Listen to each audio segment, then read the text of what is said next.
Madame, Monsieur, bonjour et soyez les bienvenus. En Côte d'Ivoire, la communauté musulmane a célébré hier la Nuit du Destin. Cet événement correspond à la Sainte Nuit pendant laquelle le Coran est descendu du ciel. Dans la commune de Cocody, dans les locaux de la radiodiffusion télévision ivoirienne, la RTI, des prières ont été dites en présence du ministre d'État, ministre de la Défense, Ahmed Bakayoko. Je vous propose de suivre le sermon de l'imam El Hadj Harouna Koné. Il appelle à faire confiance à Dieu face à l'épreuve. La confiance en Allah reste le premier rempart vis-à-vis de l'épreuve. Par la prière, l'endurance et le repentir, le musulman se donne les moyens psychophysiologiques, spirituels pour absorber l'épreuve. De la résilience de la communauté musulmane de Côte d'Ivoire face à l'épreuve. Le Covid-19, pour le croyant musulman, est une épreuve.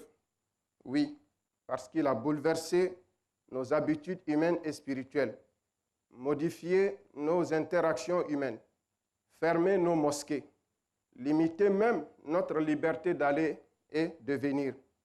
La résilience communautaire face à l'épreuve a su allier le contexte existentiel des vies actuelles et la préservation de la foi, de la pratique religieuse.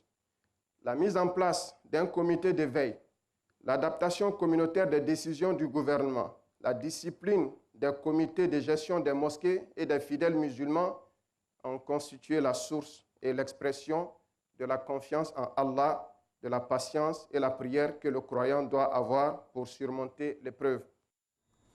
À présent, les activités du président de la République de Côte d'Ivoire, Alassane Ouattara, a participé hier à une table ronde virtuelle de haut niveau du New York Forum Institute.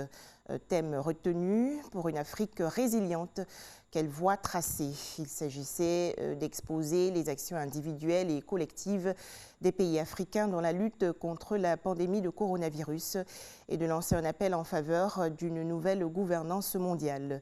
Le président de la République, Alassane Ouattara, a donc invité les États africains à mettre un accent particulier sur la santé, l'éducation et la formation afin de permettre à la jeunesse africaine d'avoir des emplois et de demeurer sur le continent pour contribuer à son développement. Toujours en Côte d'Ivoire, le ministère de la Santé et de l'Hygiène publique a enregistré hier 34 nouveaux cas de coronavirus. Notre pays compte actuellement 2153 cas confirmés, dont 1050 personnes guéries et 28 décès. Mercredi 20 mai 2020, c'est aujourd'hui la journée mondiale de la météorologie. La Côte d'Ivoire est engagée à respecter l'exactitude des mesures effectuées sur tout son territoire. Dans le journal de 13h, le message du ministre du Commerce et de l'Industrie, Souleymane Dirasouba.